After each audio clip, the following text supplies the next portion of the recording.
I think this is a pretty common sense amendment. Let me lay out the framework for everybody. I'm not sure the amendment would make sense if you just read it briefly. So Capitol Police have a special unit within them. It's called CERT, C-E-R-T, which stands for Containment and Emergency Response Team. Think of it like a SWAT team. And the problem with this SWAT team is that it can't actually respond to emergencies in a timely manner.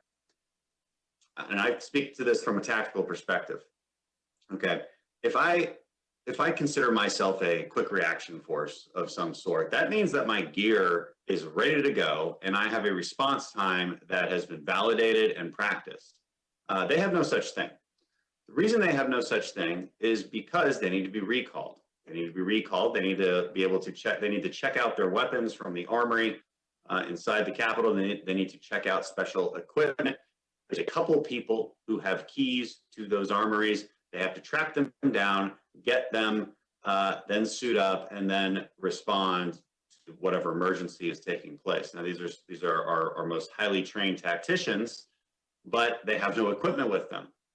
And so my bill looks to fix that. And I learned about all this after conversations with Capitol Police post January 6th. On January 6th in particular, when they responded to the recall, they had trouble getting into the Capitol. You can imagine why. Cities locked down, navigate traffic congestions. They're working their way through checkpoints.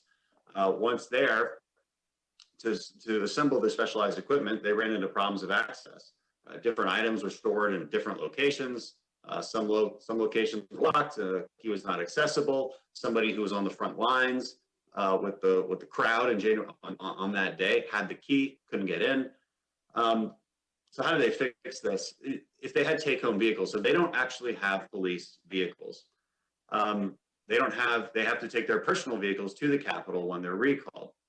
Now, if they had police vehicles, say the way our K-9 units do, they would be able to run lights, they would be able to run sirens, they'd be able to much more quickly access what they need to get to a crisis.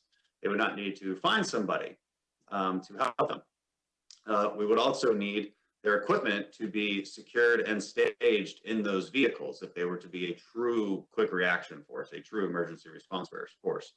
Now, it's worth noting, January 6th was not the first time that this problem happened, of course. My colleague just talked about the shooting, the GOP congressional baseball game shooting. That was another case where this recall system simply did not work. And what they did instead was, they had to go all the way back to the Capitol and then go all the way to Alexandria. And of course, by the time that actually happened, the situation was long over. So we got to address this problem. My amendment begins to address the problem by requiring a report on the cost of the vehicles, the necessary equipment, assessment of the effect of providing home-to-work vehicles, common practices and lessons learned from other specialized units, and a recommendation from the Capitol Police on obtaining and providing home-to-work vehicles for CERT members. So this report is just intended to help us understand the cost and effectiveness and will allow us to take appropriate action to ensure that Capitol Police CERT team has the equipment they need to accomplish their mission. Again, thank you all for your consideration and look forward to answering any questions you may have. I yield back.